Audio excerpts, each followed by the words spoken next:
Hello दोस्तों, राधे राधे। कैसे हैं आप सब? आशा करती हूँ आप सभी अच्छे होंगे।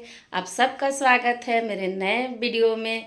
आज मैं जा रही हूँ एक सहेली के घर जितिया पर्व की कथा सुनने के लिए, और मैं अकेले नहीं जा रही हूँ, मेरी दो सहेलियाँ साथ में और जा रही है। तो चलिए मैं आपको मिलवाती हूँ उनसे। तो मैं आ गई हूँ अपने घर के बाहर। ये मेरे घर के बाहर का नज़ारा है, आप देख सकते हैं। चलिए मैं आपको अपना घर दिखाती हूँ। ये देखिए, ये वाला घर जो मेरे पीछे है वही मेरा घर है। अब चलिए, ये रही मेरी सहेली का घर। मैं पहुंच चुकी हूँ इन्हें लेने के लिए, और एक सहेली मेरी और आएंगी। ये देखिए, हम तीनों अब चलेंगे कथा सुनने साथ में। ये पूरी तरह से कह सकते हैं कि एक गांव का इलाका है, जहां इसी तरह सभी मिलकर जितिया का पर्व मनाते हैं। और इसी घर में मेरी एक सहेली रहती है, कंचन जी। आज उन्हीं के घर में जितिया व्रत की कथा सुनने के लिए सभी सहेलियां इकट्ठा हुई हैं। ये रही कंचन जी, हम लोग इसी के घर में आए हैं। और ये देखिए, सभी सहेलियां अभी आने वाली हैं, कुछ कुछ आई हुई हैं। थोड़ी देर में सभी आ जाएंगे, और साथ में पंडित जी भी आएंगे। कहते हैं इस कथा को पंडित जी के मुंह से सुनने से ही शुभ फल मिलता है, इसीलिए स्त्रियां पूजा तो खुद कर लेती हैं घर पर, लेकिन कथा पंडित जी के ही मुख से सुनती हैं। तो मेरी सारी सहेलियां भी आ चुकी हैं और कथा प्रारंभ हो चुका है। आप इस कथा का आनंद लीजिए। मिलते हैं कथा के बाद। नमामि गणेश्वरं पादपंकजं। हरि ओम शांताकारं भुजगसेनं पद्मनाभं सुरेशरं विश्वाधारं गगनसदृशं मेघवर्णं शुभांगं लक्ष्मीकान्तं कमलनयनं योगिविरधानगभयं वन्दे विष्णुवहरणं सर्वलोकैकनाथनं। दुर्गा जी को भी आता है, उनका भी ध्यान कर लीजिए। अभी दुर्गे जी के दिन है। ओम सर्वमंगल मांगले शिवे सर्वार्थ साधिके शरणे त्र्यंबके गौरी नारायणी नमस्ते। ओ यह देवी सर्वभूतेषु मातृरूपेण संस्थितः। नमस्तस्यै नमस्तस्यै नमस्तस्यै नमो नमः। बोलिए जगत जननी दुर्गा महारानी। थोड़ा इसी तरह संकल्प कर लीजिए, बिना संकल्प के पूजन नहीं होता है।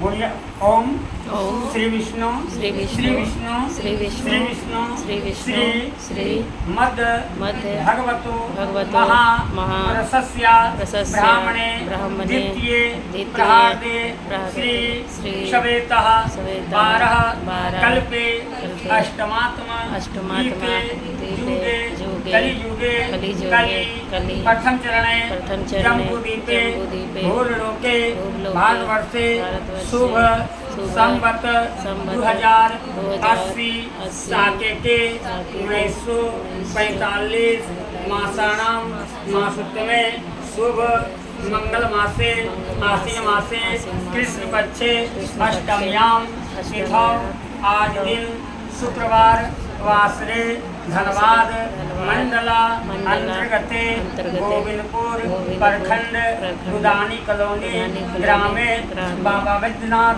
क्षेत्र। अपना गोत्र ले लीजिएगा और अपना नाम ले लीजिएगा। ओम अमुक गोत्राय अमुक नामनाय श्री गणेश पूजनम विष्णु नारायण पूजनम। ओम गान दुर्गा देवी दयानंग। ओम जीवित पुत्री का व्रत कथा। ओम गानम श्रव्योभ्यो नमः। प्रणाम। बोलिए श्री विष्णु नारायण भगवान की जय। बोलिए जगत जननी दुर्गा महारानी की जय। ये छोटा ब्राह्मणे सर्वे नैमिषारणं वास्यनं प्रवच्छ कृपया सूतं लोकानं हेतकाम्यं वसति। लोक के हित के कारण ये कथा प्रारंभ किया है।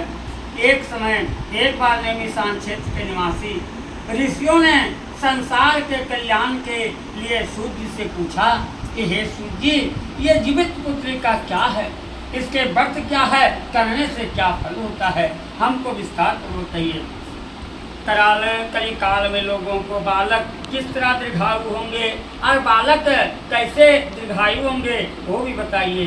सूत जी बोले, जब द्वापर के अंत और कलियुग का आरंभ था, द्वापर के अंत होने लगा और कलियुग का प्रारंभ स्टार्ट होने लगा, उस समय की ये कथा है। बताएंगे जो पहले ऋषि मुनि कहे हैं वो हम आपको बताएंगे, अपना मन से इच्छा उनको भी बोलने का नहीं है। बोला कि मैं बताता हूँ। गौतम जी ने कहा, जब महाभारत युद्ध का अंत में हो गया, द्रोण पुत्र अश्वत्थामा के द्वारा अपने बेटों को मरा देखकर जब पांडव बड़े दुखी हुए तो पुत्र के शोक से व्याकुल होकर द्रौपदी अपनी सखियां के साथ ब्राह्मण श्रेष्ठ धौम के पास गई और उनसे धौम से कहा, हे विपेंद्र, कौन सा उपाय करने से बच्चे दीर्घायु हो सकते हैं, वह आप कृपा करके ठीक ठीक मुझसे कहिए, मुझे सुनने की इच्छा है। धौम बोले कि हे सतयुग में सत्य वचन बोलने वाला, सत्याचरण करने वाला, समदर्शी जिमुक्त वाहन नामक एक राजा था। जिमुक्त ये जितिया नाम का एक राजा था एक गांव में, उनका नाम जिमुक्त वाहन नाम का राजा था। एक बार वह अपनी स्त्री के साथ अपने ससुराल गया और वहीं रहने लगा। एक दिन आधी रात के समय पुत्र के शोक से व्याकुल कोई स्त्रियां रोने लगी, क्योंकि वो अपने बेटे के दर्शन से निराश हो चुकी थी। उसका पुत्र मर चुका था, वह रोती हुई उसका रुदन सुनकर और वो राजा पहुंचा। राजा का तो वही लक्षण होना चाहिए कि मेरा प्रजा में यदि दुखी हो तो उसको जाकर हम देखें। तो राजा वहां जाकर पहुंचा। जिमुक्त वाहन का तो मानो हृदय विदीर्ण हो गया उसका रोना देखकर। वह तत्काल उस स्त्री के पास गया और पूछा कि तुम्हारा बेटे कैसे मरा है। बूढ़ी ने कहा, गरुड़ प्रतिदिन आकर गांव के लड़कों को खा जाता है। गरुड़ आता है, चील और गांव के जितना बच्चा रहता है उसको खा जाता है। उस समय गरुड़ जी भी उस पर टूट पड़ा और मांस खाने लगा। राजा को भी देख के गरुड़ जी उसको भी खाने लगा। जब अतिशय तेजस्वी गरुड़ ने राजा के बायां हाथ अंग खा गया तो झट से राजा ने दूसरा अंग दे दिया, दूसरा हाथ दे दिया कि यदि तुम भूखा है तो हमको पूरे खा जाओ। गरुड़ ने बोला कि ये कोई मनुष्य नहीं है, ये जरूर कोई भगवान का रूप है। फिर गरुड़ ने सामने कर दिया। यह देखकर गरुड़ जी ने कहा कि तुम कोई देवता तो नहीं हो, कौन हो तुम? मनुष्य तो नहीं जान पड़ते। अच्छा अपना जन्म और कुल बताओ, अपना जन्म बताओ और तेरा कुल क्या है वो बताओ। पीड़ा से व्याकुल मन वाले राजा ने कहा, हे पक्षीराज, इस तरह के प्रश्न करना व्यर्थ है। तुम अपनी इच्छा अनुसार मेरा मांस खाओ। तुम ऐसा प्रश्न करने की कोई जरूरत नहीं है। जब तक तेरा पेट नहीं भर जाए तब तक तुम मुझको खाते रहो। राजा ने ऐसा गरुड़ से कहा। यह सुनकर गरुड़ रुक गए और बड़े आदर से राजा के जन्म कुल के बात पूछने लगे। राजा ने कहा, मेरी माता का नाम सव्या और मेरे पिता का नाम शालिवाहन है। सूर्य वंश में मेरा जन्म हुआ है और जिमुक्त वाहन मेरा नाम है। राजा के दयालु देखकर गरुड़ जी ने कहा, हे महाभाग, तुम्हारे मन में जो विलासा हो वो मांगो। कि हे राजा, राजा को इसी तरह होना चाहिए और तुम अपना राजा का फर्ज निभाया, अब तुम जो मांगेंगे हम देने के लिए तैयार हैं। गरुड़ जी ने कहा। राजा बोला, राजा ने कहा, हे पक्षीराज, यदि आप मुझे वर दे रहे हैं तो वर दीजिए कि आपने अब तक जिन प्राणियों को खाया है वो सब जीवित हो जाए। बोला, हे स्वामी, आप यहाँ के बालकों को ना खाएं और कोई ऐसा उपाय करे कि जहाँ जो उत्पन्न हो वे लोग बहुत दिनों तक जीवित रहे। धौम ने कहा, पक्षीराज गरुड़ राजा को वरदान देकर स्वयं अमृत के लिए नागलोक चले गए। अमृत के लिए एक लोक छोड़कर अब विष्णु नागलोक को वहाँ पहुँच गए। वहाँ से अमृत लाकर उन्होंने उन मरे मनुष्यों को हड्डियों पर बरसाया। ऐसा करने से सब लोग जीवित हो गए जिनको कि पहले गरुड़ ने खाया था। राजा का त्याग और गरुड़ की कृपा से वहाँ वाले को बहुत कष्ट दूर हो गया। उस समय राजा के शरीर की शोभा दुगुनी हो गई। राजा के दयालु देखकर गरुड़ जी ने फिर से कहा कि मैं संसार के कल्याणार्थ एक वरदान दूंगा। आज आश्विन कृष्ण सप्तमी रहित शुभ अष्टमी तिथि है। आज ही तुमने यहाँ का प्रजा को जीवित दान दिया है। विवश अब से यह दिन ब्रह्माभाव हो गया है। जो मूर्ति भेद से विविध नामों से विख्यात है वह त्रिलोक से पूजित दुर्गा माँ का अमृत है। अष्टमी को स्पष्ट कर दिया है इसमें कि अष्टमी को पूजा क्यों किया जाता है। कोई सवाल करता है कि प्रतिपदा को उपवास क्यों नहीं रखते पंडित जी, पंचमी को क्यों नहीं करते हैं, आखिर अष्टमी को भी क्यों करते हैं। तो इसमें निर्णय दे दिया है कि अष्टमी को क्यों व्रत करना चाहिए, ये ध्यान भी रखिएगा। अब से यह प्रभाव हो गया है, इसलिए मूर्ति विविध नामों से विख्यात त्रिलोक से पूजित दुर्गा अमृत प्राप्त करने के अर्थ में जीवित पुत्रिका कहलाई। जीवित पुत्रिका माँ का नाम जीवित पुत्रिका नाम भी है। सो इस तिथि को जो स्त्रियाँ इस जीवित पुत्रिका का और कुश की तृप्ति बनाकर तुम्हारी पूजा करेंगे तो दिनों दिन उनका सुहाग बढ़ेगा और वंश की बढ़ती होती रहेगी। हे महाभाग, इस विषय में विचार करने की भी आवश्यकता नहीं है।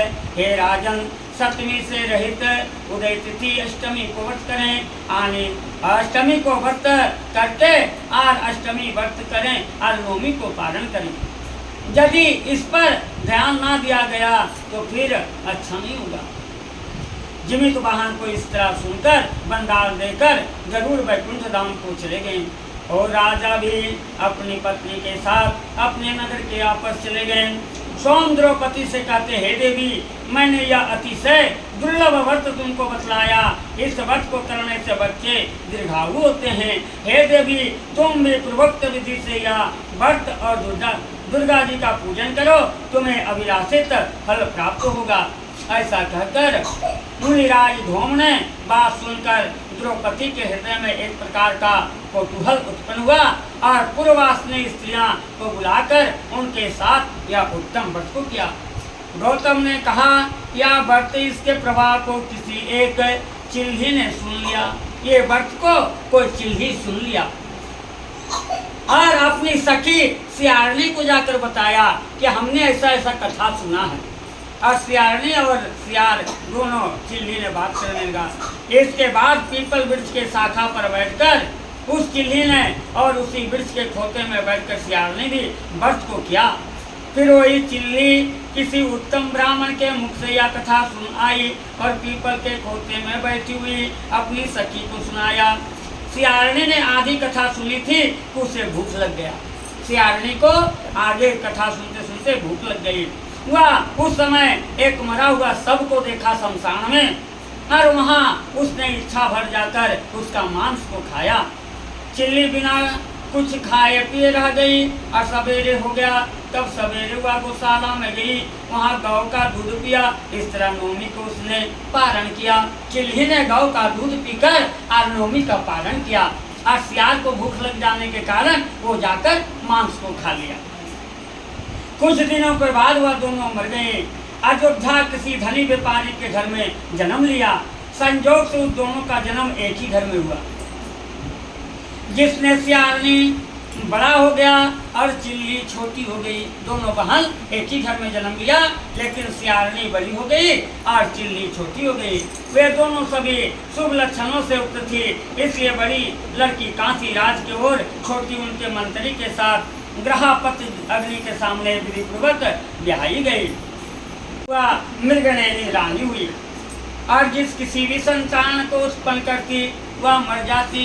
और पूर्वजन्म के बातों को स्मरण करने वाली मंत्री के पत्नी ने अष्ट वस्तुओं को सदस्य तेजस्वी 8 बेटे उत्पन्न किए और सभी जीवित रह गए। और अपनी बहन को पुत्रों को जीवित देखकर हिंसा होने लगा। और राजपत्नी ने अपने स्वामी से कहा कि यदि तुम मुझे जीवित रखना चाहते हो तो इन मंत्री के पुत्रों को उस जगह भेज दो जहाँ उनके मेरे बेटे गए, अर्थात उन्हें मार डालो। यह सुनकर राजा ने उन मंत्री के पुत्रों को मारने के लिए कई प्रकार के वो व्यवस्था किया, पर मंत्री के पत्नी ने जीवित पुत्री का वध को की थी और उनका पूर्ण बल से अपना बेटे को बचा लिया। एक दिन राजा ने अपने आदमियों से उन पुत्रों को सिर कटवा कर पिटारी में रखवा दिया। मैंने पिटारी में बांध करके 8 पुत्र का सिर काट के और उसका पिटारी में रख दिया। लेकिन वो पिटारी में माँ के कृपा से वो फल फूल हो गया और उनका बेटा फिर अपना माँ के सामने जस के तस जाकर खड़ा हो गया। तब किंतु ये 8 सिर बेशकिस्मत जवाहरात हो गए, सोना चांदी मोती हीरा सब हो गया और वहाँ चंगे 8 लड़के अपने माता के पास आपस चले गए। उनके जीवित देखकर राजपत्नी को बड़ा विस्मय हुआ। अंत में वह मंत्री के पत्नी के पास आई और उनसे पूछा कि बहन तुम बताओ, तुमने कौन सा ऐसा उपाय किया जिससे बार बार मारे जाने पर भी तुम्हारे बेटे नहीं मरते? बोला बार बार तुम्हारा बेटा को मारते हैं लेकिन वो नहीं मरता, आखिर कौन ऐसा व्रत किया है? इस पर मंत्री के पत्नी ने कहा, पूर्व जन्म में चिल्ली थी और तुम सियारनी थी। हमने तुमके साथ साथ जीवित पुत्रिका का व्रत किया था और तुमने व्रत के नियम को भली भांति नहीं किया, पालन नहीं किया और मैंने किया था, इसी के कारण और मेरा बेटा को बचा, दोष नहीं लगा। तुम्हारे बेटे नहीं जीते हैं। जो व्रत बताया, स्त्रियां चिरंजीवी संतान चाहती हो तो विधि प्रवत जीवित पुत्र का व्रत करें और पुत्र को दीर्घायु को आयु बढ़ावे। बोलिए जगत जननी दुर्गा महारानी की जय, बोलिए विष्णु नारायण भगवान की जय। थोड़ा आरती भी होता है इसमें। जनों के संकट दास जनों के संकट क्षण में दूर करे। ओम जय जगदीश हरे, जो धावे फल पावे, दुख बिन से मन का स्वामी, दुख बिन से मन का सुख संपत्ति घर आवे, सुख संपत्ति घर आवे, कष्ट मिटे तन का। ओम जय जगदीश हरे, माता पिता तुम मेरे शरण गौ मत सके, स्वामी शरण गौ मत सके। ओम जय जगदीश हरे, तुम पूर्ण परमात्मा, तुम अंतर्यामी, स्वामी तुम अंतर्यामी, पार ब्रह्म परमेश्वर, पार ब्रह्म परमेश्वर, तुम सबके स्वामी। ओम जय जगदीश हरे, दीन बंधु दुख हरता, तुम ठाकुर मेरे, स्वामी तुम रक्षक मेरे।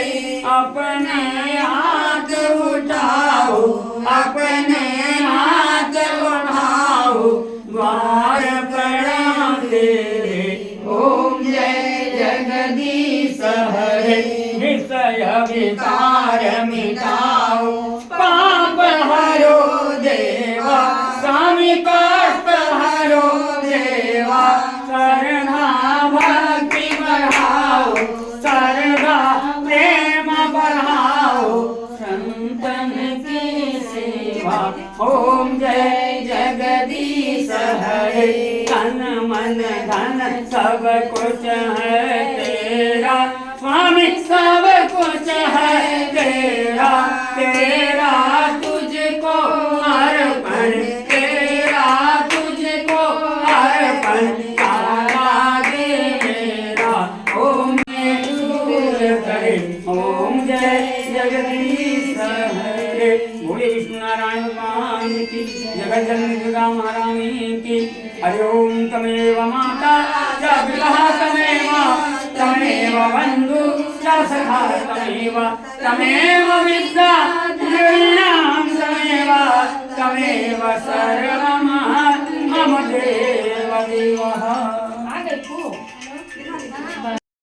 तो मैं वापस आ गई हूँ कथा सुनकर।